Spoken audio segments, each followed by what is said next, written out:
তো hello guys, welcome to another episode of an IT guy blog. চলে এসেছি আজকে একটা নতুন ব্লগ নিয়ে। আজকে ফ্রাইডে, অফিসে ডিনার করবো না ভেবে আজকে একটু চলে এলাম হচ্ছে বাইরের কিছু খাবার খেতে। তো হায়দ্রাবাদের one of the most famous street ফুডের জায়গা চলে এসেছি এখন আমি মাধাপুরে। তো এখানে কি কি পাওয়া যাচ্ছে তোমাদেরকে দেখাচ্ছি।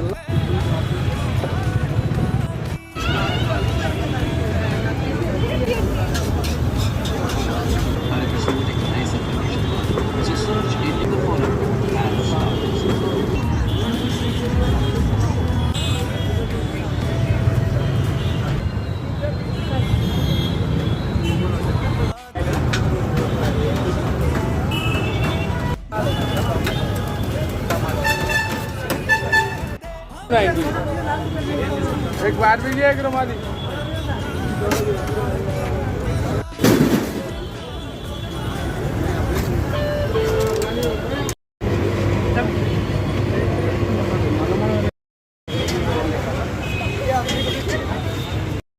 সো আমি অর্ডার করলাম হচ্ছে শাওয়ারমা আর মোমো। তো দেখালাম তোমাদেরকে, প্রচুর এখানে ফুড স্টল রয়েছে, নর্থ ইন্ডিয়ান, সাউথ ইন্ডিয়ান সব রকম মিলেমিশে রয়েছে, হায়দ্রাবাদি স্পেশাল কিছু রয়েছে। তো যাই হোক, আজকের মতন ব্লগটা ছিল এইটুখানি। দেখা হচ্ছে নেক্সট ভিডিওতে, ততক্ষণ সাইনিং অফ।